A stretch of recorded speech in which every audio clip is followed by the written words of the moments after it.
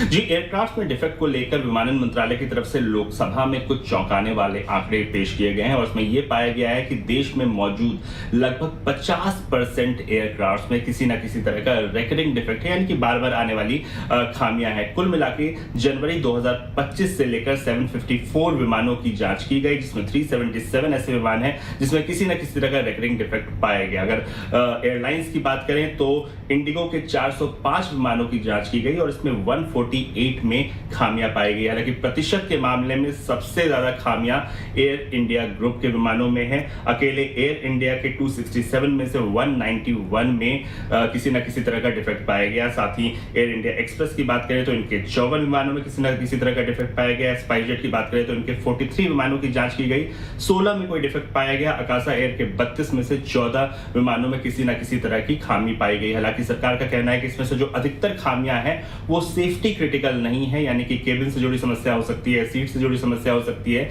लेकिन खामी जरूर है, तकनीकी रूप से कोई ना कोई दिक्कत जरूर पाई गई। फिलहाल डीजीसी और सरकार इन खामियों को दूर करने के लिए तमाम जो एयरलाइंस है उनके साथ लगातार बात कर रही है। आज बाजार में शानदार रिकवरी दिखी है। आखिरी घंटे में बाजार निचले स्तर से सुधरकर बंद हुआ। सेंसेक्स निफ्टी ने बढ़त के साथ क्लोजिंग ली। बाजार में आज कैसे रहा है कारोबार, बता रही है कंचन नौटियाल। तो हफ्ते का आखिरी कारोबारी दिन डेफिनेटली आखिरी तक आते आते बाजार ने जो अपना मोमेंटम है उसको रीगेन करने में सक्सेसफुल हुआ है। इस टाइम पे अगर मेजर इंडाइसेस की बात करी जाए तो ये फ्लैट क्लोजिंग के साथ बंद हुए हैं। अच्छी बात ये है कि इन ग्रीन जाके ही बंद हुए हैं। अर्ली ट्रेड में हमने देखा था कि बाजार में भारी बिकवाली जो है वो देखने को मिली थी।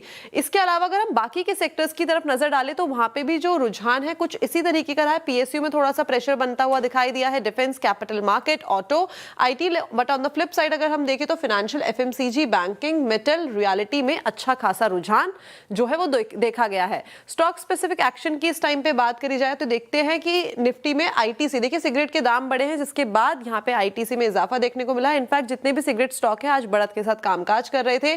कोटक महिंद्रा बैंक, हिंदुस्तान यूनिलीवर और भारतीय एयरटेल में अच्छा खासा जंप देखा गया है। रिजल्ट्स के बाद भारतीय में शानदार तेजी दिखी है। लूजिंग पॉकेट में HDFC Life, TCS, Tech Mahindra, Bajaj Auto, यानी कि ऑटो और आईटी पैक में काफी लंबे टाइम से हम देख रहे हैं कि जो मोमेंटम है वो स्लो साइड में जाता हुआ दिखाई दिया और वैसा ही मोमेंटम आज भी बना हुआ था। एफएमसीजी में जैसे कि मैंने मेंशन भी किया कि एफएमसीजी पैक आज अच्छा खासा कामकाज करता हुआ दिखाई दिया। आईटीसी, एचयूएल, यूनाइटेड ब्रूअरीज और साथ में यूनाइटेड स्पिरिट में अच्छी खासी तेजी। लेकिन अब बात करी जाए आईटी शेयर्स की तो यहाँ पे जो पेन है वो और भी ज्यादा हमें डीपन होता हुआ दिखाई दे रहा है। हम देख रहे हैं जिस तरीके से एआई को लेकर कंपनीज यूएस में अग्रसर होती हुई दिखाई दी है, उसका इंपैक्ट हमें इंडियन आईटी कंपनीज में भी आता हुआ दिखाई पड़ा है। डील के बाद भी बाजार डामाडोल है। आवाज अड्डा में भी हम आज इसी पर चर्चा कर रहे हैं। डील तैयार, क्यों गिर रहा है बाजार, जरूर देखिए शाम 7:57 पर।